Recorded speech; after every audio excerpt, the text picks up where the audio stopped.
Morning class. Before we proceed with our prayer, allow me to read sa Luke chapter 17, verse 17 and 18. And it says here, Jesus asked, "Were not all 10 cleansed? Where are the other 9? Has no one returned to give praise to God except this foreigner?" Ayun po. So dito natin po may mababasa po natin, sa 10 pinagaling ng Panginoon, walang bumalik. At ang bumalik, iisa ang bumalik, at ang bumalik ay isang dayuhan, a foreigner. Kaya, ayun, lahat tayo, di ba? In one way or the other, we receive blessings from God.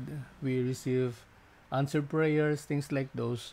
Kaya ang tanong lagi dyan is, how grateful are we for all these things that God has given us? Yun yung laging tanong sa atin, ano?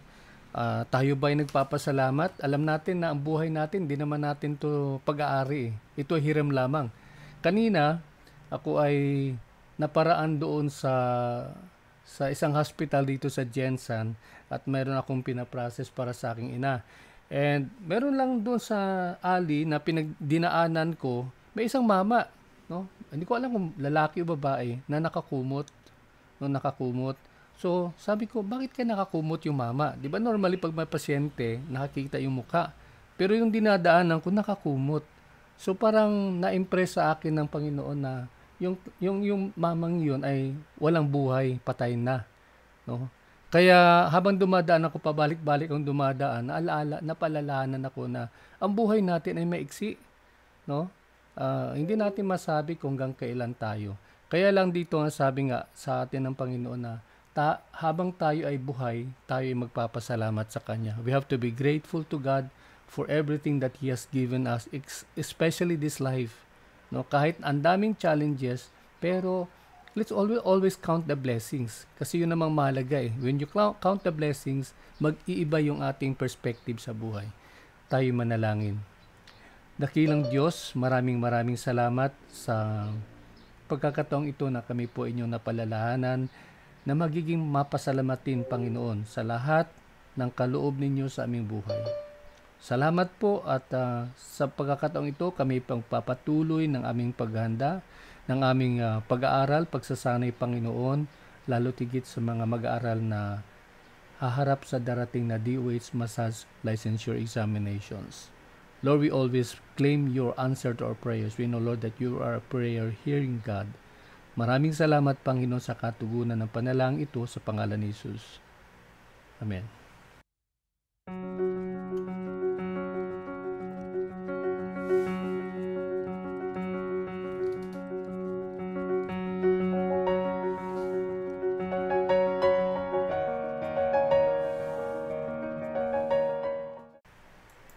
Okay, so tuloy tayo at ngayon ay sa nakalipas na mga araw, pinag-usapan natin, di ba, nandito na tayo sa massage application, massage therapy practice, hindi pa application. This is the massage therapy practice at napag-usapan na natin, no, yung Code of Ethics. Ano yung Code of Ethics? Ano yung implication natin sa ating buhay? Ano yung mga bagay na dapat nating gawin, hindi natin dapat gawin? At ito na naman tayo ngayon, bago makalimutan pala, napag-usapan din natin yung Presidential Decree 856, di ba? Pahapian natin nakita siya.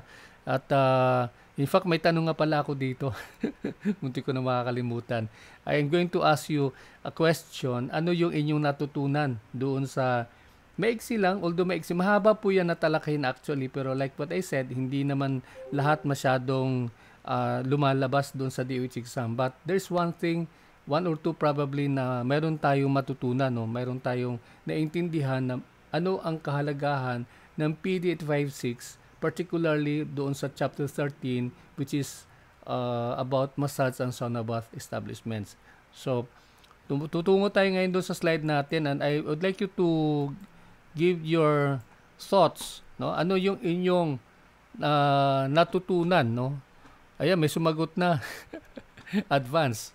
Okay, may sumagot na, the importance of being a licensed massage therapist. Okay.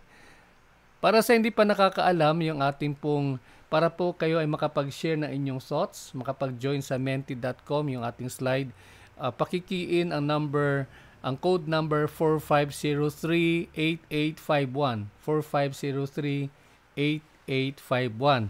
And then you could make your response, no? Pwedeng Tagalog, pwedeng Bisaya, pero sige, translate ko na lang kung hirap kayo mag-Ingles o mag-Tagalog. Okay, may sagot na po tayo rito nakuha. Ang tanong una sa lahat ay ano ang pinakamahalagang natutunan mo sa nakalipas na discussion natin sa Presidential Decree 856, Chapter 13. Ayan.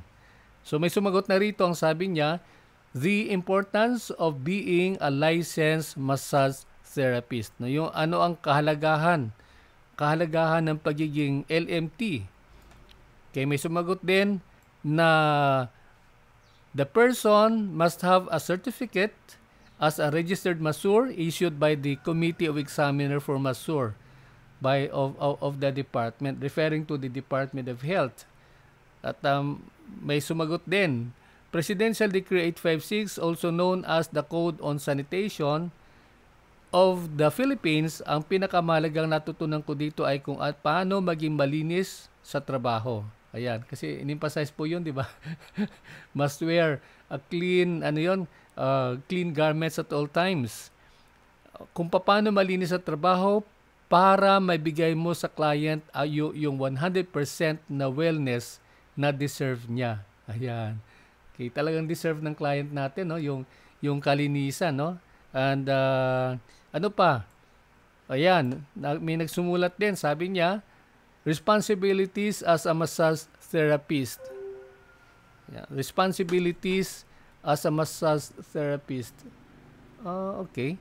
Pero I think medyo lumagpas ka lang ng kaunti kasi yung mga responsibilities pinag-usapan natin doon sa Code of Ethics. Di po ba?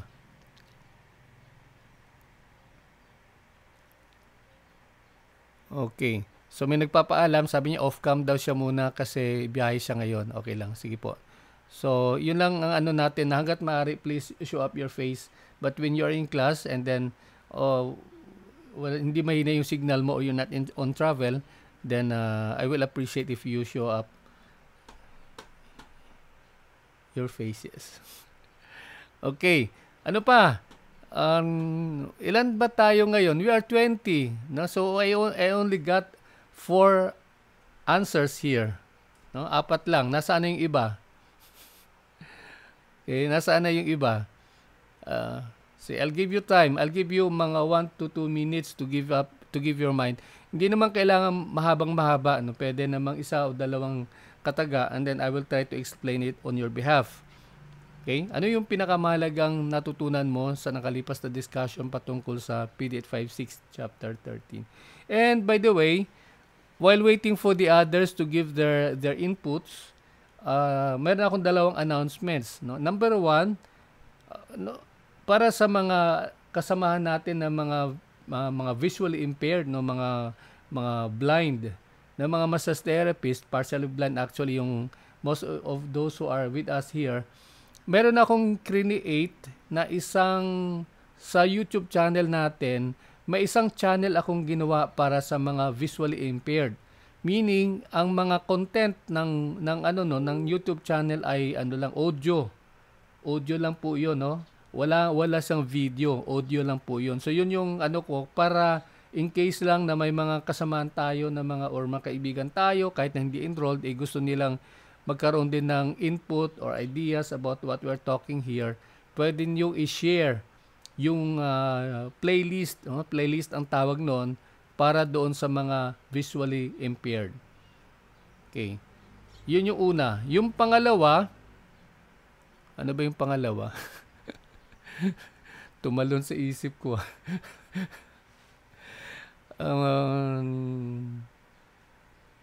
Ayan, mamaya malala ko. Kasi kayo eh. Okay. So tuloy tayo. Kanina 20, naging 19. Paano? Nangyari dun sa isa. Nawala. Okay? May dumagdag na nag-add ng kanilang input. Ang sabi rito, natutunan ko po yung karapatan ko at halaga bilang isang therapist at tamang paraan ng pagbigay ng lunas sa mga client. Okay. Karapatan. May pinag-usapan bang karapatan sa PD 856?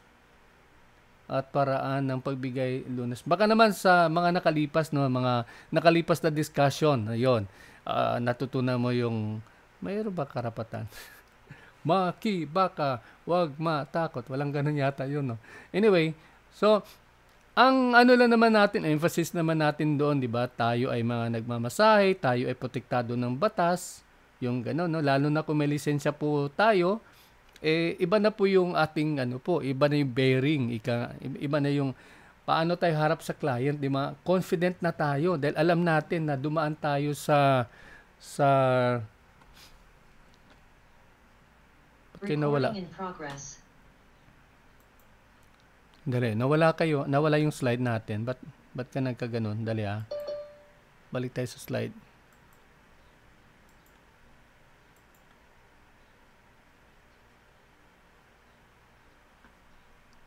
Ayan.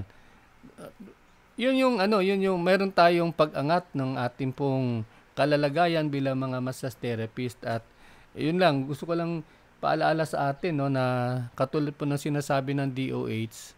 Dali ba tayo pumasok yung Mentimeter? Nawala yung ating slide. Okay.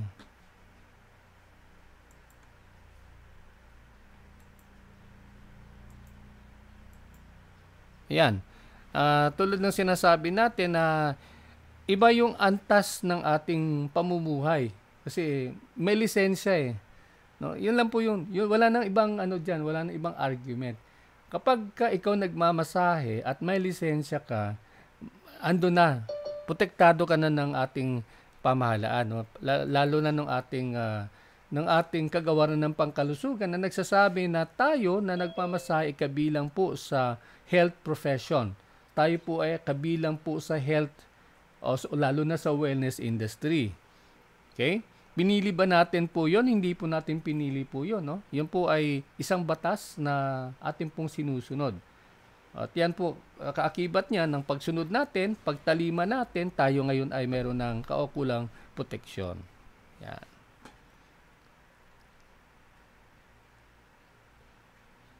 So, ang mahalagang natutunan ko po sa PD 856 Chapter 13 ay maging tapat at maging malinis.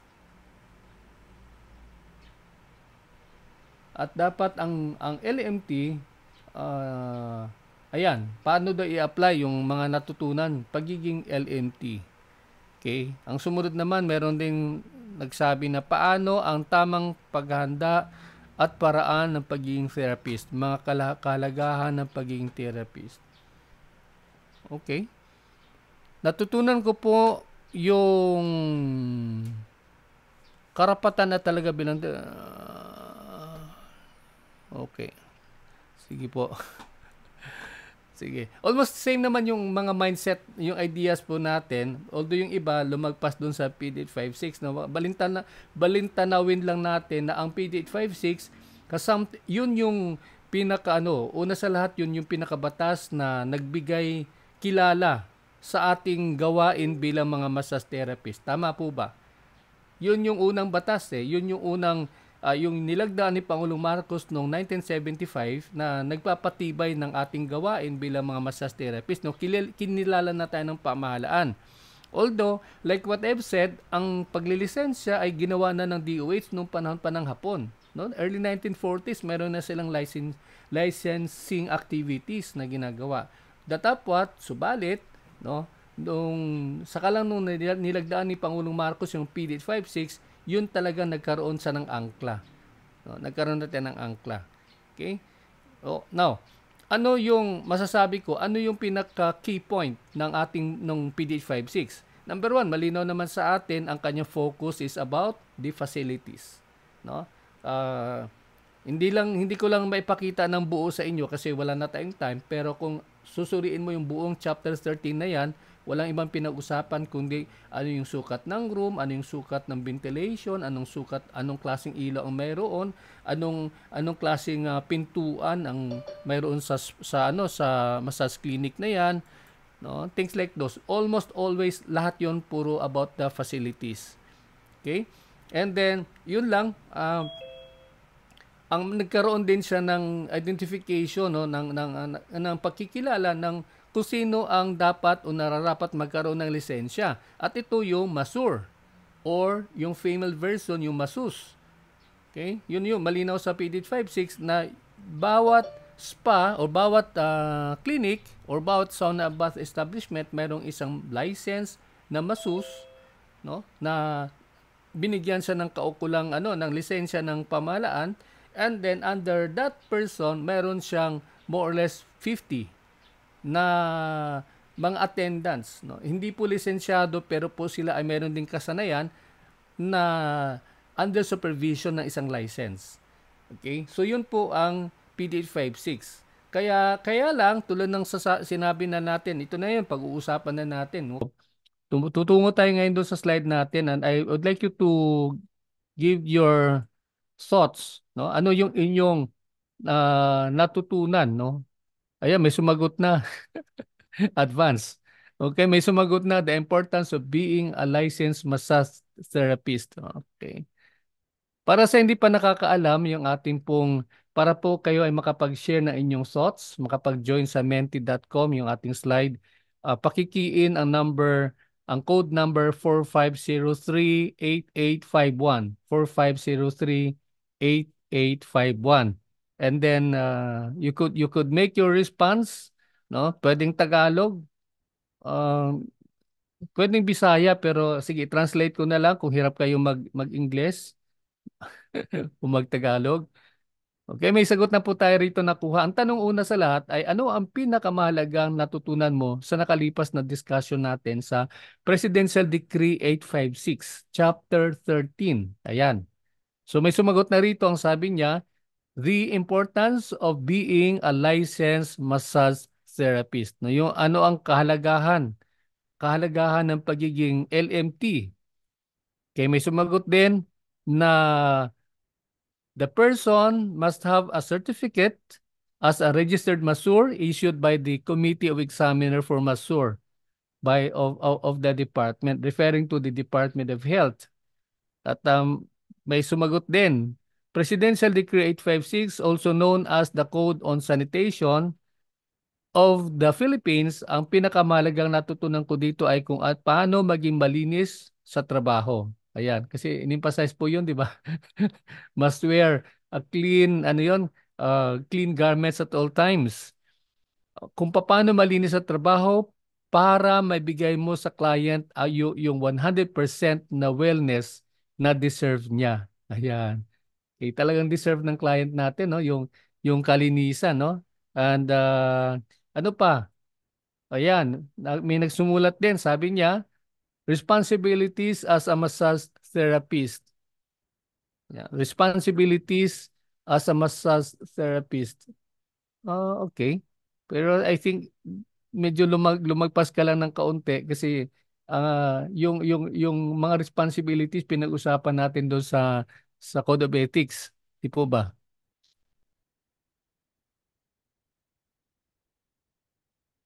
Okay. So may nagpapaalam, sabi niya off-cam daw siya muna kasi biyahe siya ngayon. Okay lang, sige po. So yun lang ang ano natin, na hanggat maaari, please show up your face. But when you're in class and then well, hindi mahina yung signal mo or you're not on travel, then I will appreciate if you show up your faces. Okay. Ano pa? Ilan ba tayo ngayon? We are 20. No? So I only got 4 answers here. No? 4 lang. Nasaan na yung iba? Okay, nasaan na yung iba? Uh, See, I'll give you time. I'll give you mga 1 to 2 minutes to give your mind. Hindi naman kailangan mahabang-mahaba, no? Pwede namang isa o dalawang kataga, and then I will try to explain it on your behalf. Okay? Ano yung pinakamahalagang natutunan mo sa nakalipas na discussion patungkol sa PDET 56 Chapter 13? And by the way, while waiting for the others to give their inputs, meron akong dalawang announcements. No? Number one, no, para sa mga kasamahan natin na mga visually impaired, no, mga mga blind na mga massage therapist, partially blind actually yung most of those who are with us here. Meron akong create na isang sa YouTube channel natin, may isang channel akong ginawa para sa mga visually impaired. Meaning, ang mga content ng ano no, ng YouTube channel ay ano lang audio.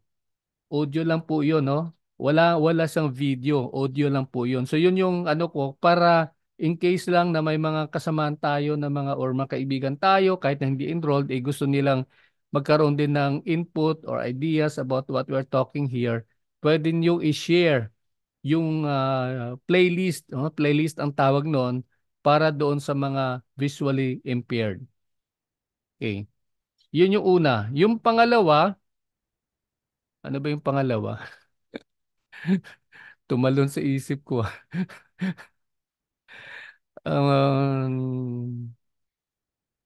Ayan, mamaya malala ko. Kasi kayo eh. Okay. So tuloy tayo. Kanina 20, naging 19. Paano? Nangyaya dun sa isa. Nawala. Okay? May dumagdag na nag-add ng kanilang input. Ang sabi rito, natutunan ko po yung karapatan ko at halaga bilang isang therapist at tamang paraan ng pagbigay ng lunas sa mga client. Oh, okay. Karapatan. May pinag-usapan bang karapatan sa PD 856 at paraan ng pagbigay lunas? Baka naman sa mga nakalipas, no, mga nakalipas na discussion, ayun, natutunan mo yung mayroon ba karapatan? Maki, baka, wag matakot. Walang ganun yata yun, no? Anyway, so, ang ano lang naman natin, emphasis naman natin, ayan, uh, yun yung ano, yun yung meron tayong pag-angat ng ating pong kalalagayan bilang mga massage therapist at yun lang, gusto ko lang paalaala sa atin no na katulad po ng sinasabi ng DOH, dali ba tayo pumasok yung Mentimeter? Oh, nawala yung ating slide. Okay.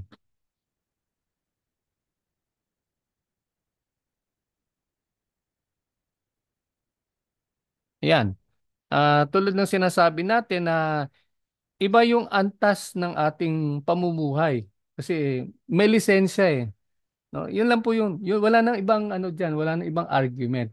Kapag ka ikaw nagmamasahe at may lisensya ka, ando na.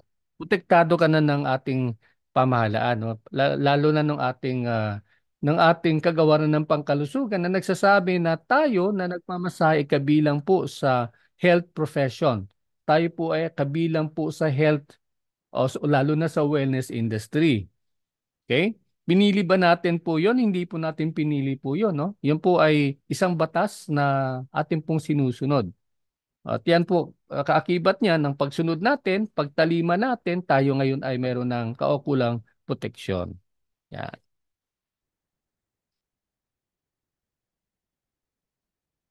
So ang mahalagang natutunan ko po sa PD 856 Chapter 13 ay maging tapat at maging malinis at dapat ang LMT ayan, paano daw i-apply yung mga natutunan pagiging LMT. Okay? Ang sumunod naman, meron ding nagsabi na paano ang tamang paghahanda at paraan ng pagiging therapist, mga kalagahan ng pagiging therapist. Okay? Natutunan ko po yung karapatan na talaga bilang okay.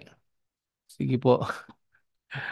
Sige. Almost same naman yung mga mindset, yung ideas po natin. Although yung iba lumagpas dun sa PD856 no. Balintanawin lang natin na ang PD856 yun yung una sa lahat yun yung pinakabatas na nagbigay kilala sa ating gawain bilang mga massage therapist. Tama po ba? Yun yung unang batas eh. Yun yung yung nilagdaan ni Pangulong Marcos noong 1975 na nagpapatibay ng ating gawain bilang mga massage therapist. No, kinilala na tayo ng pamahalaan. Although, like what I've said, ang paglilisensya ay ginawa na ng DOH noong panahon pa ng Hapon. no? Early 1940s, meron na silang licensing activities na ginagawa. Datapwat, subalit, no? Saka lang nung nilagdaan ni Pangulong Marcos yung PD 56, yun talaga nagkaroon sa ng angkla. No? Nagkaroon natin ng angkla. Okay? Oh, now, ano yung masasabi ko? Ano yung pinaka key point ng ating nung PDH 56? Number one, malinaw naman sa atin ang kanyang focus is about the facilities, no? Ah, hindi ko lang maipakita ng buo sa inyo kasi wala na tayong time, pero kung susuriin mo yung buong chapter 13 na yan, walang ibang pinag-usapan kundi ano yung sukat ng room, ano yung sukat ng ventilation, anong klaseng ilaw ang mayroon, anong klaseng pintuan ang mayroon sa massage clinic na yan, no? Things like those. Almost always lahat 'yon puro about the facilities. Okay? And then yun lang, ang nagkaroon din siya ng identification, no, ng pagkikilala ng kung sino ang dapat o nararapat magkaroon ng lisensya. At ito yung MASUR or yung female version yung MASUS. Okay? Yun malinaw sa PDET 56 na bawat spa o bawat clinic or bawat sauna bath establishment mayroong isang license na MASUS, no, na binigyan siya ng kaukulang ng lisensya ng pamahalaan, and then under that person meron siyang more or less 50 na mga attendants, no. Hindi po lisensyado pero po sila ay meron ding kasanayan na under supervision ng isang license. Okay? So yun po ang PDH 56. Kaya lang tulad ng sinabi na natin, ito na yun pag-uusapan na natin, no? Kasi nag-shift na tayo from 1975 to 2010, nag-iba na, no? Sinabi ng DOH, no, dapat lahat na magmamasahe ay mayroong kaukulang lisensya. Question, was it being implemented now? Is it being implemented now? Oh, for some areas na i-implement pero hindi lahat, no, hindi lahat ng area na i-implement. For the simple reason, sabi ng iba, wala namang training or things like those. Anyway, so balik natin ulit. Namamasyal yung ating slide.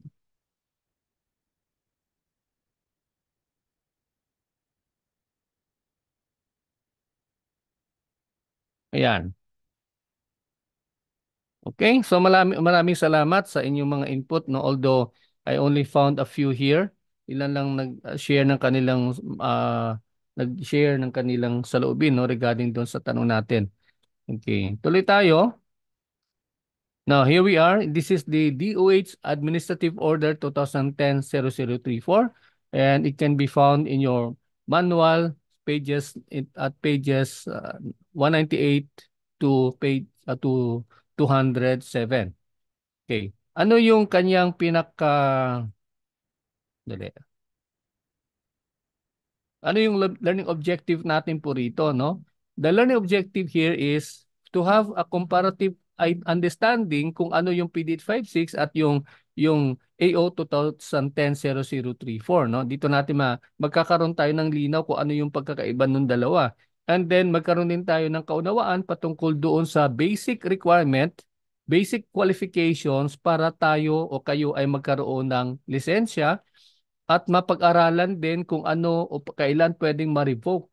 Ano yung mga grounds na pwedeng ma-revoke ang lisensya at papaano ito maiwasan. Okay? So yun po yung mga key points na dapat nais nating ma-achieve natin as we discuss on AO 2010-0034. Now, yung rationale, sinulat ko na lahat ng pinaka-rationale niya ng AO na yan. Ang sabi rito, traditional medicines throughout the world recognizes the significance of therapeutic massage in what? Managing stress, illnesses, and chronic illnesses. Paulit-ulit. Okay? Medyo napansin ko lang na hindi na-mention dito yung patungkol sa wellness, no? O hindi siya more on the therapeutic kung mapapansin natin to, no? And ayun po, massage therapy is considered the oldest method of one of the oldest probably method of healing because it applies various techniques like fixed or movable pressure, holding, vibration, rocking, friction, kneading, and compression using primarily the hands and other areas of the body such as the forearms, elbows, feet, or to the muscular tissues of the body. So makikita nyo po, ito po ay naging ano din po, no? Isang katawagan o isang definition din po na napag-usapan na po natin kamakailan. Okay? Ang sumunod naman dito ngayon ay massage therapy can lead to significant biochemical, physical, behavioral, and clinical changes to the client as well as in the person giving the massage. So what can we see here?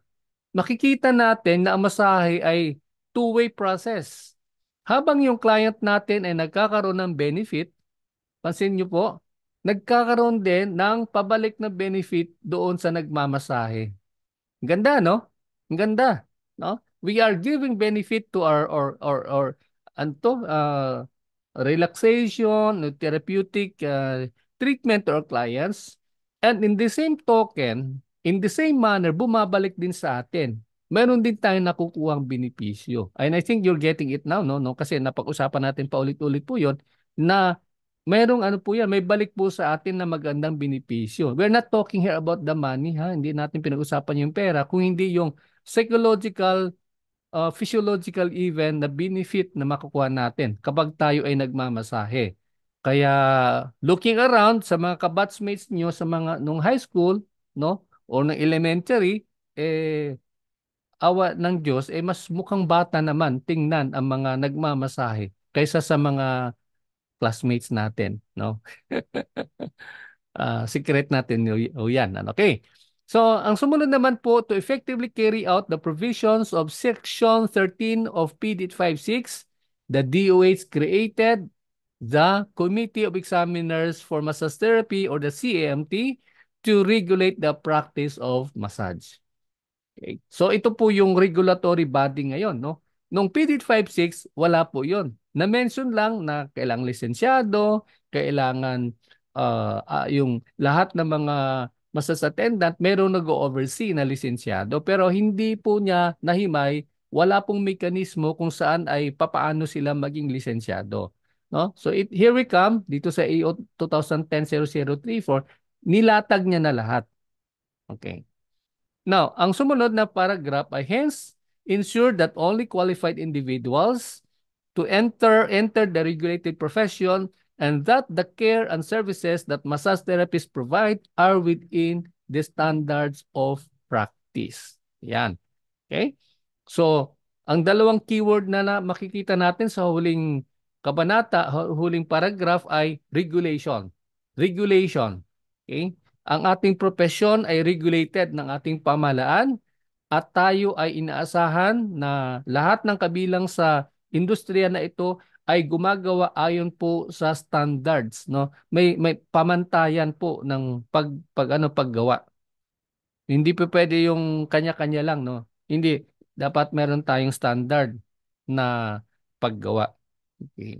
So yun po ang pinaka ano po niya, no? And then sabi po, karugtong po nito ay the revision of the implementing rules and regulations. Remember, tulad ng sinasabi natin, yung AO ay offshoot ng PD 856. Yung PD 856, mayroon siyang sariling implementing rules and regulation or IRR. Kaya lang inamend ito ng AO 2010-0034 ng DOH. Okay?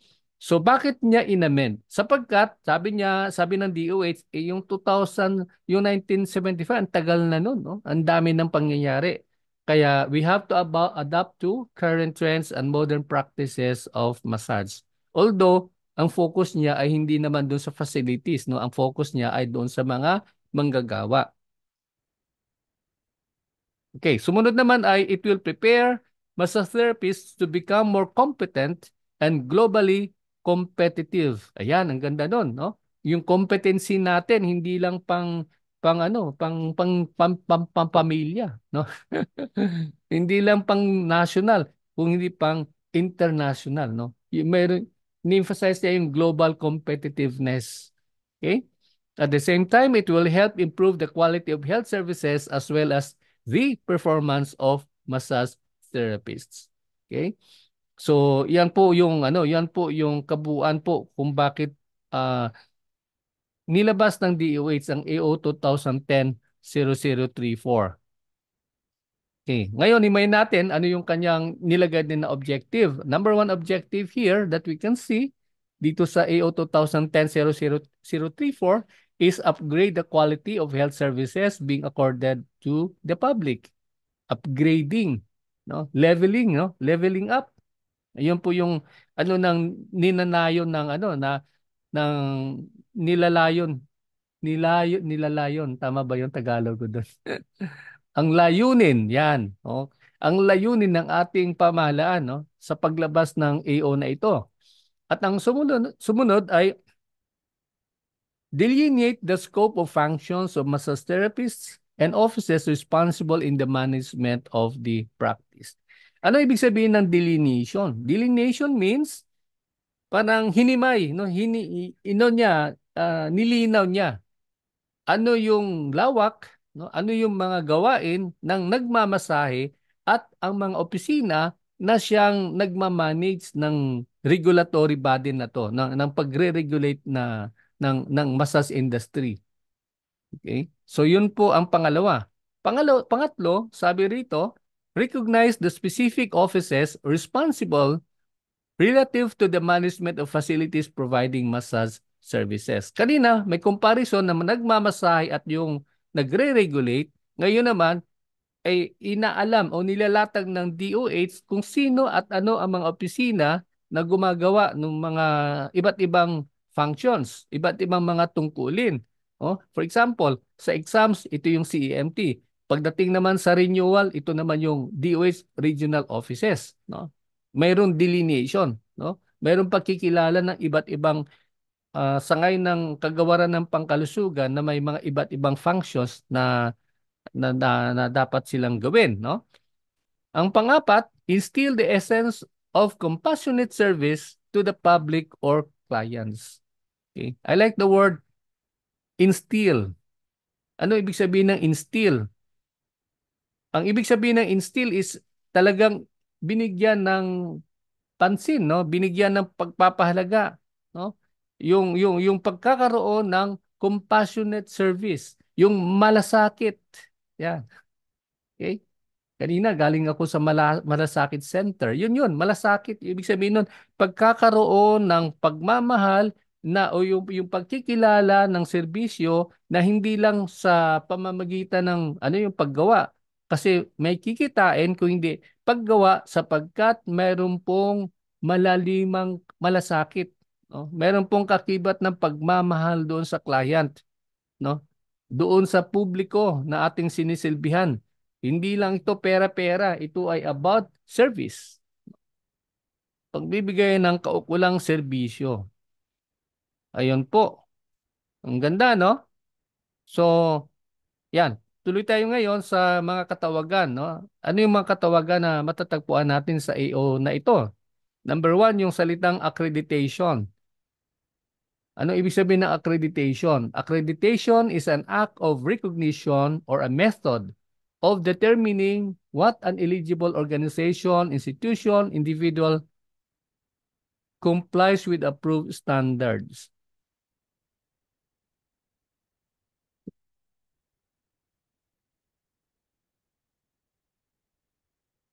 Ayon. So pagbibigay kapangyarihan, no? Ito ay tumutukoy sa pagsasagawa ng pakikilala o isang paraan ng pag-alam ng pipiliing samahan, institusyon, individual o programa ay sumunod sa pinagtibay na pamantayan. No, meron po siyang standard na sinusunod. Ang pangalawa, ang salitang assessor. Ano ibig sabihin ng assessor? Assessor is an expert, no? Hindi lang siya basta lang nag-a-assess, no? Siya ay mayroong prior qualification na expert siya sa industry ng massage, no? Na in-appoint ng CEMT. Ano yung gagawin niya? To conduct practical assessment of candidates undergoing the oral and practical examination. So assessor po ang tawag po doon, no? Assessor po ang tawag po doon. Ang sumunod naman ay Certificate of Registration. Ito yung pinaka ano natin, no? Ano, Pangit naman pakinggan yung pinagnanasaan, no? Okay. Ito yung ating ninanais, no? Ninanais na magkaroon. At ito ang Certificate of Registration. At in other words, ito yung ating license, no?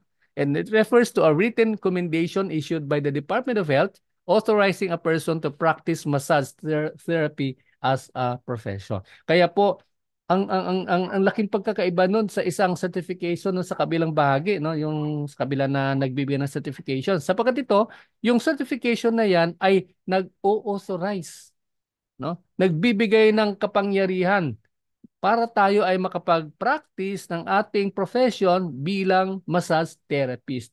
Kaya wag niyong tawagin yung sarili niyo masahista, no?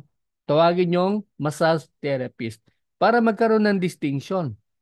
Para magkaroon ng distinction. Kasi kung payagan yung sarili niyo tawagin kayo masahista, eh ano yung pinagkaiba niyo dun sa walang lisensya? Eh ang dami diyan nagmamasahe na walang lisensya, di ba? Naglilipa na po sila. Okay? Kaya ayun po, no? Certificate of Registration. Okay, the next one is the committee. When you hear, when you encounter the word committee under the AO 2010-0034, wala nang ibang pinag-usapan dyan kundi yung Committee of Examiners for Massage Therapy or ang what? Ang CEMT. Yan. Okay? Yan. Ang sumunod naman ay Continuing Massage Therapy Education. Kung may CEMT, mayroon ding CMTE. Tandaan nyo yung dalawa na yan ha, magkaiba po yan. Ah, ang CEMT nangangasiwa sa pagbibigay ng sila yung nagpa-process ng ating training at nag-i-issue ng lisensya. Sila nagpa-process nun, although ang nagpumipirma yung Secretary of Health. Okay. Ngayon, ano naman yung gawain ng CMTE?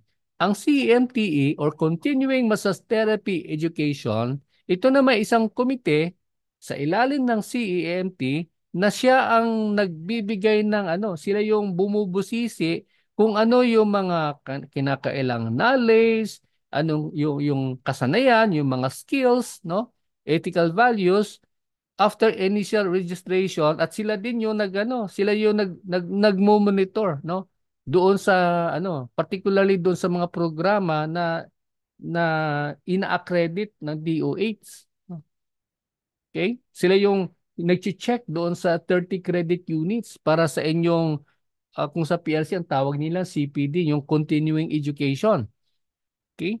So, yun po, yung gawain po ng CMTE. So, do not be confused by the terms, no, by these two. The CEMT is the one doing the examinations, preparing, checking in the applications, and then sila yung nag-i-issue ng certificate of registration, no? Whereas ang continuing massage therapy education may kinalaman doon sa pagpapatuloy ng kasanayan na nagmamasahe at sila din yung nagmo-monitor with regards to those mga programs na inaccredit ng CEMT at magiging kabahagi ng inyong continuing education, maging kabahagi ng 30 credit units na kinakailangan upang makapag-renew ng DOH massage license. Ayun. Number 6, makikita natin dito yung salitang health certificate. Ano yung health certificate? Health certificate refers to a written commendation issued by the city or municipal health officer to persons offering massage service. Okay? Sometimes ito na yung tinatawag na health card, no? Yung sinusuot natin, no, pag tayo nagmamasahe. Okay? Health certificate. Well, after passing the required may karugtong physical and medical examinations. This include having been administered the required immunizations, the X-ray examination, and stool and other required examination. Okay. So, yung ibang mga wag lang kayo magtaka habang iba, ang alam ko ang iba ay nagpa-process ng mga papers, yung mga ganun for the licensure examinations, may mga hospitals o may mga government facility na hindi na masyado sila nagre-require ng mga X-ray, na mga other requirement, no? To check kung kayo ay fit for massage, no? To check whether you are fit to become a licensed massage therapist. But there are some hospital or some government facilities na they don't require these things anymore, no? For whatever reason, I do not know. Because at one time in Makati, meron isang ano doon, yung City Health Office ng Makati, ano, kung makita ka lang, titigan ka lang ng doktor. May scanner yung mata ng doktor eh. Pag ano niya lang, pag tingin niya mula ulo hanggang baba, ups, ayun, pipirmahan mo na, pipirmahan niya na, no? Meron ka ng certificate, na health certificate na kinakailangan mo, no? I don't know if it's still happening nowadays, no? Pero nung araw, ganun po yun. Anyway, so do not be surprised if may iba na naghahanap sila ng mga x-ray, ng mga stool, na mga yan, no, as requirement, may iba naman na hindi naghahanap. But just the same, para sa inyong renewal ng lisensya o para sa inyong application for a license, bahagi po yan na magkaroon kayo ng health certificate. Tandaan po natin, huwag kayong pumunta sa private na mga hospitals, no? Kasi po, pagka ang letterhead ay hindi government, hindi po yan tatanggapin ng DOH. Ayan, tuloy po tayo. Number 7. Yan. Kung kayo po ay meron na pong COR, no? Certificate of Registration, that means to say, pwede na yung idagdag sa inyong pangalan, no? Juan de la Cruz, LMT. Ano ibig sabihin ng LMT? Ang ibig sabihin ng LMT, Licensed Massage Therapist. No? Kayo po ay may lisensya na po. Yan na po yung karugtong ng inyong pangalan. No? Kaya kahit nasa ang transaction, ilagay mo LMT. Yan. Okay? It refers to a trained person who passed the licensure examination for massage therapists and a holder of a valid certificate of registration. Okay? Bakit niya kinwalify na valid? Sapagkat ang ibig niyang sabihin, yung iyong COR is active, is legit, at hindi ito nag-expire. Okay? Hindi ito nag-expire. Kapag ito ay lumagpas ng maraming taon, no more than 5 years, pwede na yang i-invalid ng ating pamahalaan. Pwede na yang gawing invalid ng DOH Regional Office. No, kaya kung kayo magre-renew at napansin, ang tagal-tagal mo na hindi ka pa nakapag-renew. Umabot ka na ng 15 years. Ayan. Kapag napansin yan ng DOH, ang sasabihin na sa iyo, hindi na namin pwede i-renew ang license mo kasi matagal na expired, hindi mo inisikaso. Kaya kailangan mo uli na mag-training at mag-exam upang mabigyan ka ng panibagong certificate of registration. Number 8, massage therapy. What does that mean? Massage therapy refers to a system or manual assessment, evaluation, and application techniques used in a scientific manner. Included in the technique is the extended application of water, heat, and cold stretching, passive and active joint movements within normal range of motion. Yan po ang ibig sabihin po ng ROM, range of motion. Okay. Question, ginagawa pa ba natin po ito? Hot and cold stretching, passive and active joint movements. Well, I don't remember, no? Parang wala ako napansin na may ito kasi well, technically the term itself, parang it speaks about what the physical therapists are doing, no? Yan po talagang nila po, yung mga movements na mga yan, mga range of motion na mga yan, yung mga stretching na mga yan, no? Pero yan, the moment you encounter in the exam, kahit na hindi natin ginagawa, make sure na pagka pumasok po yung mga element na ito ay may patungkol sa massage therapy. Okay? Massage therapy. Number 9.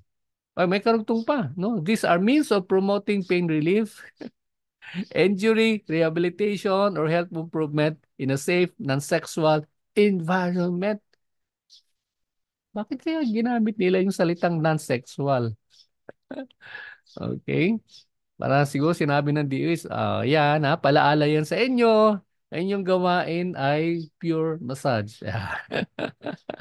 Wala pong, wala pong extra service. Ayan. Okay? So, tuloy po tayo. Yeah, yun yung pinaka-introduction po ng ating talakayin sa AO 2010-034. Do you have any clarification or anything you would like to to ask? Virgie, mayroon kang gustong linawin? Si ano yata, si Rosemary. Rosemary, do you have anything to ask? Yeah, go ahead, Rose. Dali paki-unmute mo muna. Yan, go ahead. Sige. Ay, sir, yung tanong ko lang po is iba. About po sa application na dapat pa-notaryuhan po. Okay. Ah, Hmm. yung registry, yung name ng accredited training institution, ang ilagay namin, sir, is Himas Ausa. Himas ha, hindi himas. Hi. Sorry po. Himas Magagalit, Ausa is and magagalitan Wellness kanya Spa ng Academy. nanay ko. I'm Himas. sorry. Oh. Ate po, Himas. And then Oh. yung address, sir, is Yeah, mhm, address is number 10. Pero Rosa actually, Street, post ko to. Yeah, number 10, Rosa Street, Barangay Block City 5. Heights, General Santos, Block 5, General Santos City. Ayan. Okay. Yung registration certificate number po. TI-11 Ah, dash 10 TI-11-10 dash 0016. 0016. Dash 10 10 0016. 0016. Ayan, ayan, ayan, yan, yan po ang inyo So, ilagay. pila gani ka copy, sir, ang dapat ipa-notarize? Isang kopya lang, pero pagka nagpadala na kayo, yung photocopy, dalawang set, di ba? Dalawang set yung gagawin nyo. Yung isang set ay puro Original. original for DOH. Yung isang set naman, photocopy ng inyong pinadala sa DOH kasi i-retain niya ng AUSA. Para Ah, mayroon din okay. kaming file. Just in case na magkakaproblema, meron kaming titingnang document para pag-usapan with DOH kung sakali. Sige, Ayan. sir. Lang salamat, Okay. sir. Okay, salamat Rose. Okay, wala na tayong katanungan. Do you have anything to add? Okay. Uh, Gusto ko na sana pag-usapan na natin yung ibang sumunod na discussion kaso lang tayo may nalalabing 10 minuto na lang parang alanganin na pag-usapan natin. So, ano bang pwede pa nating sige, yung may mga tanong sa inyong mga requirements, pwede natin pag-usapan sa ngayon. I will entertain questions about your requirements. Okay. Habang pinag-isipan nyo pa, basta kung may tanong, kindly raise your hand. Kung habang pinag-isipan nyo pa, gusto ko lang ibigay alam sa inyo na nagpadala na ng meron na kaming na-receive na communication from DOH regarding the deadline. So nag-set na sila ng deadline. Let me check kung na-save ko sa aking cellphone. Ayan. Nag-set na ng deadline yung DOH National Office, CAMT, no? Ang tawag dito ay CAMT Advisory na ang deadline niya ay this is for the institution hindi po sa inyo to, sa institution. Na ang submission is April 10 to 1 to 30. So ibig sabihin nun, confirm na may exam ngayong June. Confirm na yung exam ngayong June. Ang nilagay niyang deadline is April 1 to 30. Kaya lang, why is it that the AUSA is asking you to submit your documents as early as possible? Because para kung may mga discrepancies, kung may makita kaming errors, maibalik namin, may time pa kayong mag-rectify. May time pa na pwede nyo ayusin. Kasi if you submit that on April, and then may problema, yamang nasa malayong lugar kayo, baka wala ng chance na maihabol ninyo, no? Kaya yun yung namin, that's why we are asking you to submit early. Okay? Pasok ito sa ating deadline ngayong I might nakita natin 'di ba sa schedule natin sometime in April 15 yung inyong final examination. So hahabol pa rin po natin. Kaya lang po, yun tulad sinasabi ko, submit nyo na po yung inyong mga video habang maaga gawin nyo na po yung inyong mga video na yon para I can check, no, I can evaluate. Okay, paano yung setup ng video? Yung video, gayahin nyo po yung kay, ah, ayun yung mga nauna natin na pinakita sa inyo na template ng mga nag-present na estudyante natin. May tatlong element po yan ha. Meron kayong model, meron kayong assessor, meron kayo mismo na nagpe-perform, and plus yung inyong mga kagamitan. Yung iba, nakikita ko, na gumawa ng video, monologue. Siya lang nagsasalita, wala siyang kausap. Okay? Sinusunod niya yung ano, kaya lang wala siyang hindi pwede yung ganun. Kasi sa actual, walang exam na ikaw lang magsasalita. Okay? So yung inyong setup sa exam is meron kayong model, meron kayong assessor, yung assessor yun, sundan niyo po yung sa spiel, 'di ba? Pinadala ko na sa inyo yung spiel. Nakita niyo na sa group chat, no? Paki-backread niyo po yung spiel na yon, nandoon na po 'yon. Sundan niyo lang po 'yon, and then yun na po yung inyong ipipresent. Okay? And then yung 5 basic strokes must be complete, no? Hindi ko in-expect na perfect, but I expect that everything is complete. Meaning, well, of course, the three stages, kumpleto, yung pre-massage, massage proper, post-massage, and then meron kayong effleurage, pet-massage, friction, taputment, and vibration. Sama doon yung variations sa variations. Okay? So please do it. Start working on it. Pag nagawa nyo na, submit nyo po sa amin. Padala nyo na po sa amin, sa akin.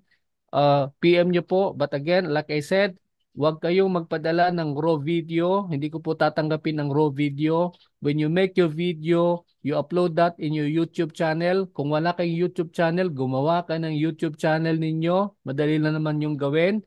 And then from there, i-save nyo yung ano sa inyong YouTube channel, and then ipadala nyo sa AUSA, i-PM nyo sa akin yung inyong link. Huwag nyong ipadala sa group chat, pakiusap.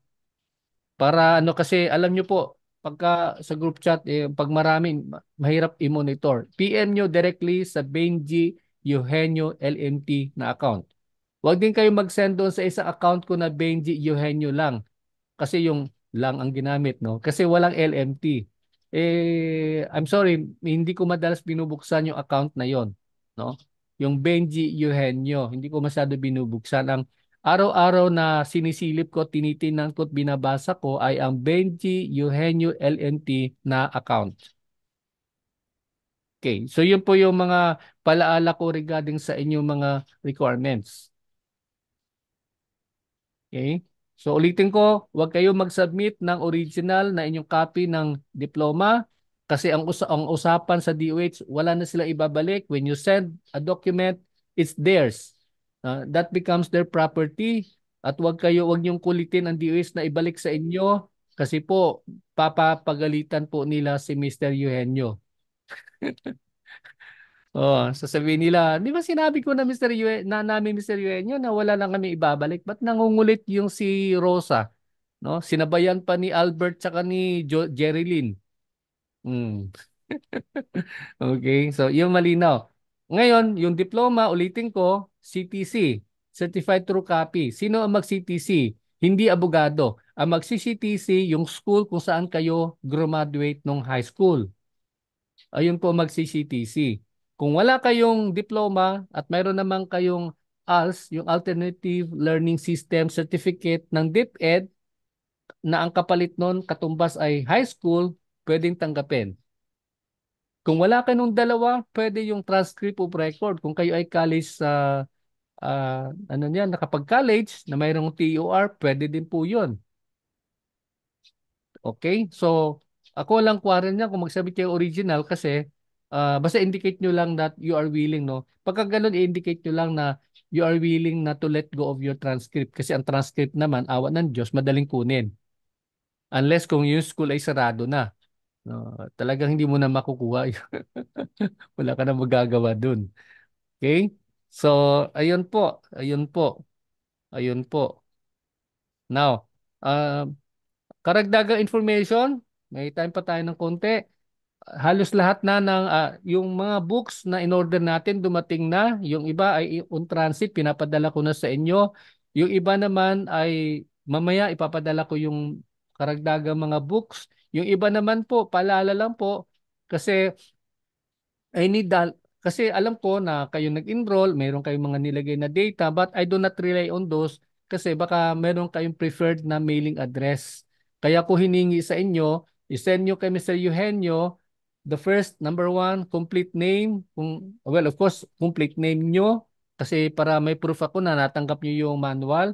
Pangalawa, complete address. When you say address, it has to be, there has to be your barangay. No, kasi may mga address ako pinagagalitan ng LBC eh. Nakailang ano na si LBC sa akin eh. Sabi niya, "Sir, bakit walang barangay?" No. Eh, hindi ito makarating kasi walang barangay. Dapat may barangay yung gano'n. No? So akong pinagagalitan ng LBC. Kaya huwag kayong mag-send ng address na walang barangay. And huwag niyo kalimutan yung inyong contact number. Why? Kasi kung maligaw yung inyong libro, kung makarating po yan ng hulo, ng sulo, pwede kayong tawagan at malaman, no? Ano nangyari sa inyong address. Yung ganon. Yun po yun. And then, of course, I want to see also proof of payment, no? Nung inyong ano para sa manual kasi yun naman usapan natin. Okay? The manual is free but the transit, the delivery is not free. Unless if you live nearby, pwede yung daanan, pick upin nyo, then you don't have to pay 300. Okay? So, ayun po. And then, panghuling paalaala, up to now, may yung iba, hindi pa nagpaparamdam about their monthly tuition. Okay? So, alam ko naman na alam nyo na yon. Kaya paalala ko lang po, ano nang kasi magpa-pile up po 'yan eh. Pagka hindi niyo po sineseta na maaga, hintayin niyo po yung next 15th day ng March, ng March patong-patong na yun, mabibigatan na po kayo. Kaya hangga't maaari po isetin niyo na po yung for the month of February. Okay? Yan. Ah, Ayun, yun lang po yung aking mga ibang mga palaala. The others are, I'm expecting some people to come over para kunin yung mga books. The others, ano po ha, yung paki-remind nyo lang po ako. No? Kasi lalo na yung mga naunang nag-communicate sa akin, no? The others, marami tayo na nag-full payment, pero I didn't get yet their complete address. No? Walang complete address, walang ibang details kaya hirap akong ipadala, no? Please help me send it to you immediately. Pagka ano niyo na po 'yan, na screenshot na send niyo lang sa akin yung ano. Mamaya-maya isasama ko na 'yan, no? Kasi may mga dadalhin na ako mga book sa LBC maya-maya. Okay? So, ayun lang po yung aking paalaala. And then maraming maraming salamat. Our time check is exactly 1 o'clock in the afternoon. Tayo ay magpapatuloy ng ating aralin bukas. And yun pala, naalala ko. Ngayon ko lang naalaala yung aking dapat maalaala. Be prepared at any time magbibigay ako ng surprise 100 items quiz. Ayan, ulitin ko yan ha. Para yung ibang hindi nakapag-quiz, makakahabol sila. Surprise, no? Well, anyway, babiin ko na lang. Not necessarily 100, baka pwedeng 50 items.